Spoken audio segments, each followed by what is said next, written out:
올해 우리 교회 표어는 말씀이 삶이 되는 교회입니다. 우리가 2023년도 상반기를 보내면서 여러분들 지난 상반기 동안 우리가 말씀을 얼마나 가까이 했고 또 삶으로 그 말씀이 드러냈는지 한번 점검해 볼 수 있는 오늘 그러한 예배의 자리가 되었으면 합니다. 오늘 특별히 우리가 새가족 환영식으로 했는데요. 지난 6개월 동안 우리 교회 오신 우리 새가족분들도 함께 예배의 자리에 또한 말씀의 자리에 거했을 때 내가 얼만큼 결실을 맺었는지를 되돌아볼 수 있는 그러한 자리가 되었으면 합니다. 오늘 우리가 함께 봉독한 마가복음 4장 1절부터 9절까지의 씨 뿌리는 자의 비유는 마태복음, 마가복음, 누가복음, 공감복음이라고 할 수 있는 모든 복음서에 등장하는 비유입니다. 특별히 이 비유는 매우 중요하게 여기는 비유로 우리가 알 수 있는데요. 특별히 오늘은 마가복음 4장을 중심으로 우리가 이 씨 뿌리는 자의 비유의 말씀을 살펴보면서 내가 말씀이 삶으로 얼만큼 적용되고 또 어떻게 해야 말씀이 삶이 되어든가 함께 나누는 시간 되었으면 합니다. 먼저 오늘 3절은 이렇게 시작합니다. 들으라, 씨를 뿌리는 자가 뿌리러 나갔다라고 그렇게 기록하고 있죠. 예수님께서 비유로 말씀하시는 것은 당시의 시대적 상황 속에서 많이 접했던 것들을 비유로 말씀하여 주시는데 오늘 씨를 뿌리는 자가 씨를 뿌리러 나갔다라고 그렇게 기록합니다.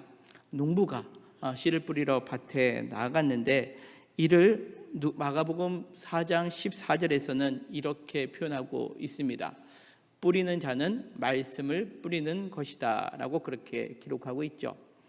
예수님께서 농부를 빗대어서 농부가 밭에 씨를 뿌리는 것처럼 이 땅에 예수님께서 오신 궁극적인 이유는 우리들의 마음 가운데 말씀을 뿌리시기 위하여 오셨다라고 그렇게 표현하고 있습니다.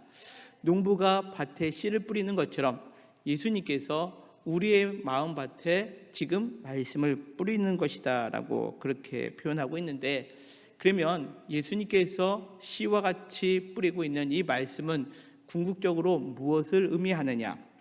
마가복음 우리가 읽지 않았지만 4장 11절은 이렇게 표현하고 있습니다. 이르시되 하나님 나라의 비밀을 너희에게는 주었으나 외인에게는 모든 것을 비유로 하셨다라고 그렇게 표현하고 있습니다. 예수님께서 우리에게 주시는 하나님의 말씀은 다른 것이 아니라 하나님 나라의 비밀이다라고 그렇게 성경은 우리에게 알려주고 있습니다. 우리는 죄로 인하여 죽을 수밖에 없는 존재였습니다. 그러나 우리는 죄로 인하여 죽을 수밖에 없는 우리였지만 하나님께서 예수 그리스도를 보내주시고 그 예수 그리스도를 믿는 자에게는 하나님의 자녀가 되는 권세를 주시고 또 그 하나님의 자녀가 된 권세를 누리는 우리가 하나님 나라를 사모하고 또 이 땅에서도 하나님 나라를 두를 수 있도록 우리에게 말씀해 주셨다라는 거죠.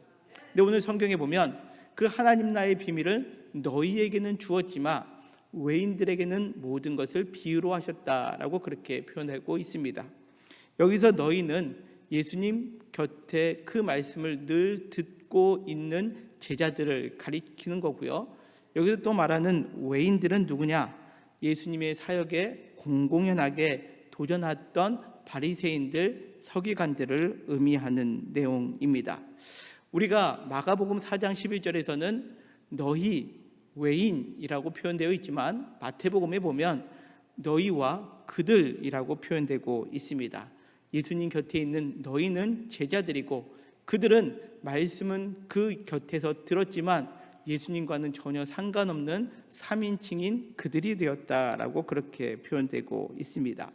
그 하나님 나라의 비밀인 그 말씀이 우리의 마음 가운데 떨어지는데 오늘 성경에 보면 4가지 형태의 땅이 기록되어 있고요. 이 4가지 형태는 우리의 마음의 상태다라고 예수님께서 그렇게 비유로 말씀해 주고 계십니다.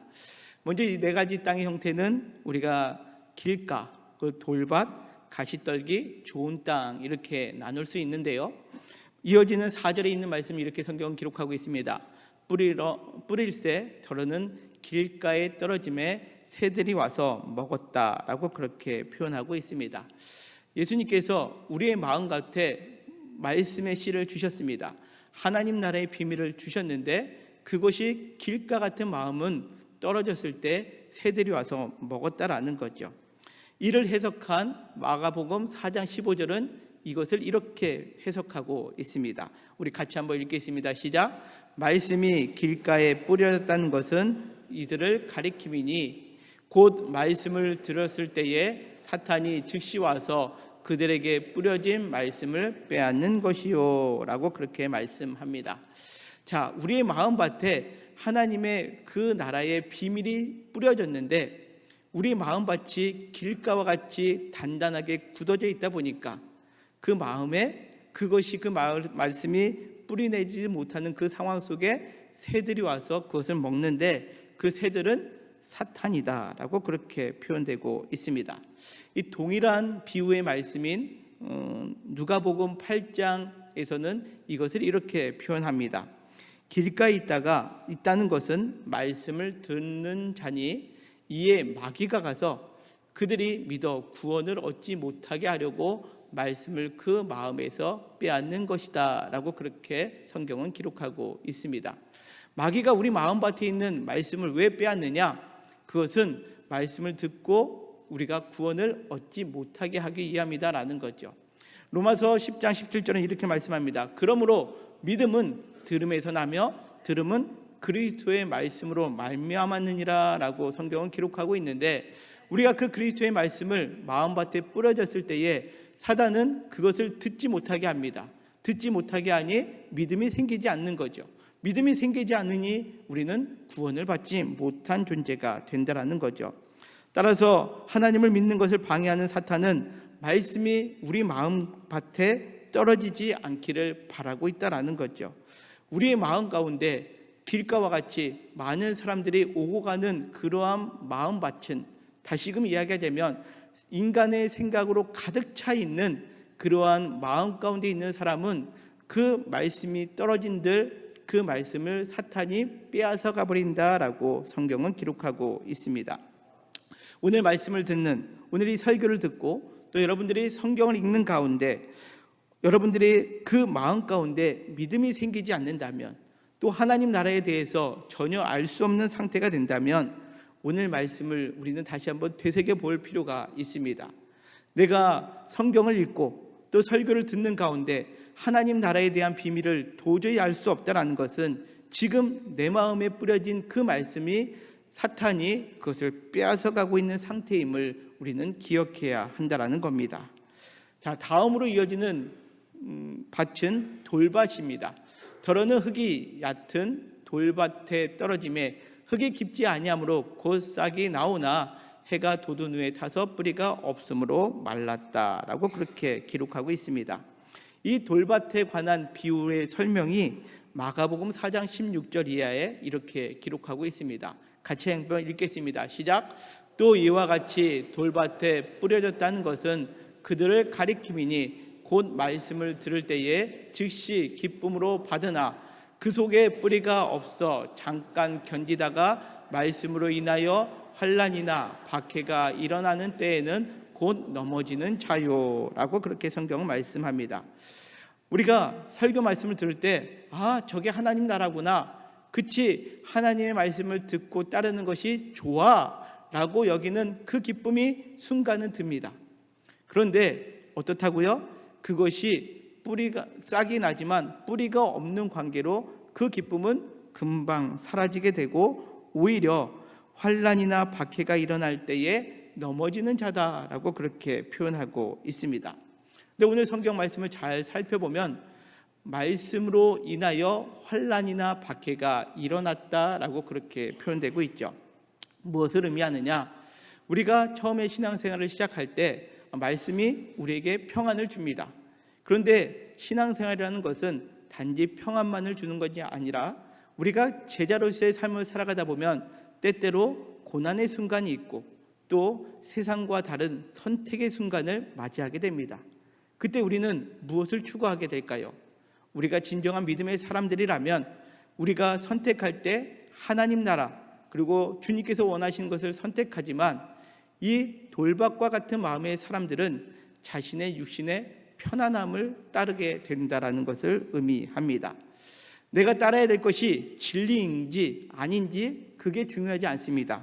중요한 것은 나를 불편하게 한다면, 아무리 진리라 할지라도, 아무리 내가 영원한 생명을 누린다 할지라도 그것이 나를 불편하게 하고 내 삶에 어려움을 준다라면 그 진리는 더 이상 듣고 싶지 않는 것이 되는 것, 이것이 돌밭에 떨어진 마음의 상태다라는 겁니다. 조금 더 쉽게 설명하면 처음 신앙생활할 때 마음의 평안을 주시는데 안식과 위로를 주실 때에는 내가 믿음이 있는 것 같습니다. 그런데 막상 우리가 신앙생활하면서 헌신을 해야 될 때, 또 우리의 자신의 마음을 낮추고 또 때로는 내가 걸어가는 것 가운데 고난의 순간이 닥쳐올 때, 그때는 하나님의 말씀을 멀리하게 되고 내 자신에 대한 안락함을 추구하는 모습, 이것이 오늘 돌밭에 떨어져 있는 삶의 모습이다라는 거죠. 따라서 오늘 말씀을 들을 때에 내가 육신의 편안함을 추구하다가 하나님의 말씀, 하나님의 나라의 비밀을 놓치고 있다면 내 마음밭이 돌밭은 아닌가라고 우리 스스로 오늘 말씀 속에서 우리 자신을 되돌아볼 수 있는 오늘 이 예배의 자리가 되기를 소망합니다. 또한 세 번째, 밭은 7절에 이렇게 기록하고 있죠. 더러는 가시떨기에 떨어짐에 가시가 자라 기운을 막음으로 결실하지 못하였다라고 그렇게 표현합니다. 이 가시떨기 때문에 그 기운이 막혀 결실하지 못하는 모습을 마가복음 4장 18절에서는 또 이렇게 표현합니다. 또 어떤 이, 같이 읽겠습니다. 시작. 또 어떤 이는 가시떨기에 뿌려진 자니 이들은 말씀을 듣기는 하되 세상의 염려와 재물의 유혹과 기타 욕심이 들어와 말씀을 막아 결실하지 못하게 되는 자요라고 그렇게 성경은 우리에게 말씀합니다. 하나님의 나라에 대해서 우리가 들었습니다. 그래서 하나님 나라를 압니다. 그럼 믿는다라고 고백을 합니다. 그리고 그 하나님 나라를 따라 살아가려고 애씁니다. 그런데 하나님 나라에 대한 열매를 맺지 못하는 이유가 생기는 거죠. 장애물이 생깁니다. 그것은 무엇이냐? 세상의 염려, 그리고 재물의 유혹, 또 기타 욕심이다라고 그렇게 기록하고 있습니다. 성경에 보면 하나님 나라와 그 세상 속에서 말하는 재물의 유혹과는 함께할 수 없음을 성경은 우리에게 종종 말씀합니다. 왜냐하면 하나님 나라로서 걸어가야 될 길과 세상 속에서 우리가 누려야 될 그 모든 것들과는 때로는 사뭇 다른 길이기 때문에 그렇습니다. 그러다 보니까 우리는 세상에서 염려합니다. 내가 하나님 나라를 따르다 보면 세상에서 누리고 있는 이 모든 것들을 혹 잃어버리지는 않을까 봐, 또 내가 세상 속에서 삶을 살아가면서 삶을 살아갈 때 매 순간마다 내 욕심에 따라 삶을 채워지지 못하면 어떡하나라는 생각을 하게 되는 경우들이 있다라는 거죠. 대표적인 말씀이 마태복음 6장 31절에 이렇게 기록하고 있습니다. 그러므로 염려하여 이르기를 무엇을 먹을까, 무엇을 마실까, 무엇을 입을까 하지 말라. 이는 다 이방인들이 구하는 것이라 라고 주님은 말씀하고 계십니다. 그런데 가시떨기와 같은 마음은 항상 염려합니다. 내가 예수님을 따르다가 혹 굶어 죽는 거 아니야? 내가 세상 사람들은 많은 것들을 소유하는데 나는 소유하지 못하면 어떡하지? 다른 사람은 높아지는데 나는 여전히 제자리 걸음하고 있다면 그것에 대하여 우리는 또 다른 욕심을 갖게 되는 상황, 이것이 가시떨기와 같은 마음의 상태다라는 것을 오늘 성경은 우리에게 말씀합니다. 다시금 정리하자면 이렇습니다. 길과 같은 마음에 가장 큰 적이 있다면 그것은 사탄입니다. 돌밭과 같은 마음에 있어서 가장 큰 적은 내 육신의 편안함입니다. 가시떨기 밭과 같은 마음에 적이 있다면 그것은 세상의 염려와 물질에 대한 그 유혹, 그리고 내 욕심이다라고 그렇게 성경은 말씀합니다. 이 세 가지 유형밭을 가진 사람을 대하여 오늘 마가복음 4장 12절은 이렇게 기록하고 있죠. 이는 그들은 보기는 보아도 알지 못하며 듣기는 들어도 깨닫지 못하게 하여 돌이켜 죄사함을 얻지 못하게 하려 함이라 라고 그렇게 성경은 기록합니다. 하나님의 말씀이 우리 가운데 들어왔음에도 불구하고 그들은 보아도 보지 못한 것처럼, 들어도 듣지 못하는 것처럼 죄사함을 받지 못한다라는 거죠.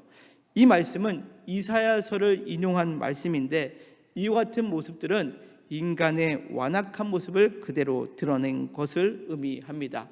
사람의 마음은 다 이와 같다라는 거죠. 우리는 길과 같은 마음, 또 우리는 돌밭과 같은 마음, 또 우리는 가시떨기와 같은 마음의 상태가 늘 우리 인간의 보편적인 마음이다라는 것을 의미합니다. 성경이 여기서 끝난다면 우리에게는 소망이 없습니다. 어차피 말씀이 뿌려져도 우리가 결실을 맺지 못하기 때문에 그렇습니다. 그러나 성경에서는 이 세 가지 밥만 있는 것이 아니라 우리의 마음의 상태를 또 하나 알려주고 있는데, 그것이 8절에 나와 있는 좋은 땅입니다.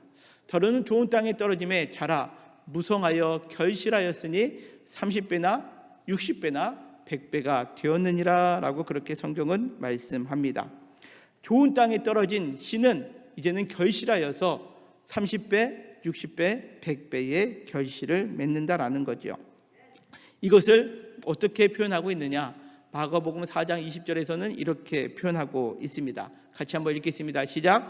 좋은 땅에 뿌렸다는 것은 곧 말씀을 듣고 받아 30배나 60배나 100배의 결실을 하는 자니라. 아멘.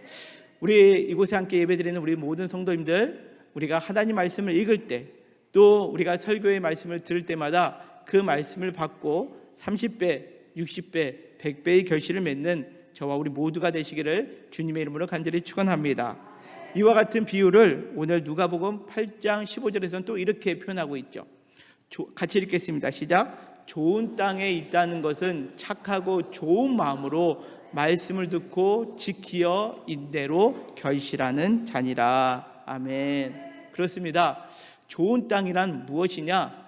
말씀을 듣는 것으로 결실을 하는 것뿐만 아니라 누가복음 8장 15절에서는 그 말씀을 듣고 지키어 인내로 결실하는 자, 이것이 좋은 땅의 마음을 지닌 사람을 의미합니다. 우리는 인내해야 된다라는 거죠. 때때로 내 육신의 편안함보다는 우리가 인내할 때가 있습니다.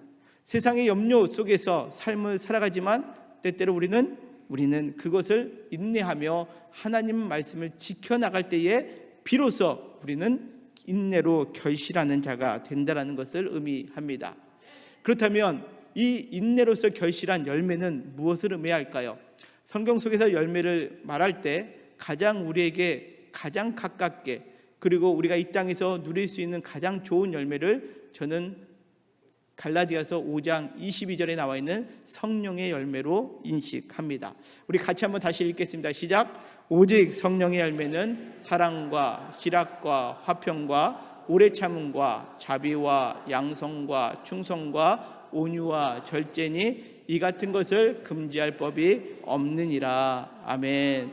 그렇습니다. 성령의 열매를 이 9가지를 우리가 표현하고 있는데요, 이 성령의 열매는 사랑과 희락과 화평은 하나님과의 관계 속에서 우리에게 드러나는 열매입니다.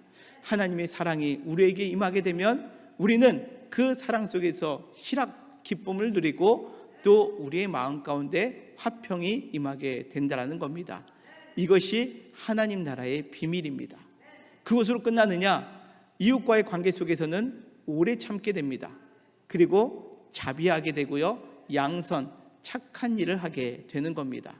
그 다음에는 내 자신에 대하여 충성입니다. 그리고 온유합니다. 그리고 절제합니다. 이것이 우리가 맺어진 열매이고, 이 열매를 맺는 자가 하나님 나라의 비밀을 소유한 자다라는 것을 오늘 성경은 우리에게 말씀하고 있습니다. 바라옵기는 우리가 하나님 말씀을 들을 때마다 이와 같은 열매를 사모하고, 그 열매를 사모할 때마다 하나님과의 관계 속에서는 사랑과 희락과 화평을, 이웃과의 관계 속에서는 오래 참음과 자비와 양선을, 그리고 내 자신에게는 충성과 온유의 절제를 누리는 우리 귀한 하나님 나라를 경험하는 하나님의 제자된 저와 우리 모두가 되기를 간절히 소망합니다. 그렇다면 아까 말씀드렸잖아요. 우리가 내 마음이 지난 6개월 동안 하나님 말씀을 가까이 했는데 하나님 나라의 비밀을 알기보다는 여전히 내 마음의 상태가 길과 같고, 내 마음의 상태가 돌밭 같고, 내 마음의 상태가 가시떨기 같을 경우는 어떻게 해야 하겠습니까? 그 땅을 갈아엎어야지요. 어떻게 갈아엎을까요? 내가 갈아엎을 수 있을까요? 아니요. 내 마음밭을 갈아엎을 수 있는 것은 농부 되시는 예수님께서 갈아엎으실 때 가능합니다. 우리가 호세아서 10장 12절에 있는 말씀인데요, 같이 한번 읽겠습니다. 시작. 너희가 자기를 위하여 공의를 심고 인애를 거두라. 너희 묵은 땅을 기경하라. 지금이 곧 여호와를 찾을 때니 마침내 여호와께서 오사 공의를 비처럼 너희에게 내리시리라. 아멘. 그렇습니다. 우리의 마음을 기경하기 위해서는 내가 오늘부터 마음 단단히 먹고 내가 하나님 말씀을 잘 받아들여야지 해서 받아들일 수 있는 것이 아니라, 우리의 마음밭을 기경하기 위해서는 누가 오셔야 된다고요? 주님이 친히 오실 때에 우리가 마음 가운데 공의가 비처럼 내려짐으로 인하여 우리의 묵은 땅, 우리의 길과 같은 땅, 마음, 또 돌고박과 같은 내 마음, 가시떨기 같은 마음이 이제는 기경된다라고 성경은 말씀합니다. 오늘도 주님은 우리의 마음 곁에서 우리에게 노크하고 계십니다. 요한계시록 3장 20절에 있는 말씀입니다. 볼지어다 내가 문 밖에 서서 두드리노니 누구든지 내 음성을 듣고 문을 열면 내가 그에게로 들어가 그와 더불어 먹고 그는 나와 더불어 먹으리라 말씀하십니다. 그렇습니다. 우리가 진짜 이곳에서 하나님 나라를 경험하기 위해서는 설교자의 메시지, 또 성경 말씀을 많이 읽는 것 중요하지만, 더 중요한 것이 있다면 우리 주님이 내 안에 계시고 있음을 항상 우리가 인지하고 믿음으로 고백할 때, 말씀을 듣고 말씀을 읽을 때마다 그 안에서 하나님 나라의 비밀을 누리게 됨을 여러분들 믿으시길 바랍니다. 그러기에 이제 2023년도 하반기 동안에는 우리가 이것을 늘 점검하셨으면 좋겠습니다. 내 안에 주님 항상 함께 계시지요. 나와 임마누엘로 함께 계시는 주님, 내가 오늘 말씀을 읽을 때에 이 말씀 속에 하나님 나라의 비밀을 알게 하여 주시고, 또 그 비밀의 은혜를 내가 열매 맺음으로 인하여 항상 하나님과 관계 속에서, 이웃과의 관계 속에서, 내 자신 안에서 귀한 열매를 맺는 귀한 우리 영통교회 성도님들 되시기를 주님의 이름으로 간절히 축원합니다. 그러면 우리는 어떻게 될까요? 우리가 6월을 시작하며 요한복음 15장 말씀 우리가 처음 시작했습니다. 자, 요한복음 15장 말씀으로 다시 되돌아가면 이렇습니다. 15장 8절입니다. 같이 읽습니다. 시작. 너희가 열매를 많이 맺으면 내 아버지께서 영광을 받으실 것이요 너희는 내 제자가 되리라. 아멘. 그렇습니다. 우리의 안에 주님이 계실 때, 그리고 그 주님이 계신 상태에서 우리가 말씀을 받아들일 때마다 하나님 나라의 비밀을 우리가 더 깊이 알게 되고, 그 안에서 결실할 때마다 그 열매가 많으면 많을수록 하나님께는 영광이 되고, 우리는 이 땅에서 그리스도의 제자로서 삶을 살아갈 때 바로 이 땅에서도 하나님 나라를 누리고 천국에 대한 소망을 잃지 않게 됨을 오늘 성경은 우리에게 말씀합니다. 사랑하는 성도 여러분, 이제 2023년도 상반기를 우리는 마무리하고 이제 하반기를 시작하려 합니다. 지난 6개월 동안 여러분들 얼마나 많이 하나님 말씀을 받아들이셨고, 또 천국에 대한 비밀, 또 얼마나 많은 결실을 맺으셨습니까? 혹 그렇지 못한 내 마음의 상태를 오늘 말씀 속에서 깨달았다면, 인지했다면, 이제는 오늘 말씀을 통해서 주님 내 안에 임하여 주셔서 내 마음이 좋은 밭이 되어 이제는 이 땅에서 귀한 열매를 많이 맺어 하나님과의 관계 속에서는 사랑이 넘치고, 또 기쁨과 평안이 넘치고, 이웃과의 관계 속에서는 오래 참고 자비롭고 양선하며, 또한 내 자신에는 하나님으로부터 더 충성된 마음, 온유한 마음, 절제된 마음으로 살아가는 우리 영통교회 모든 성도님들 되시기를 주님의 이름으로 간절히 축원합니다.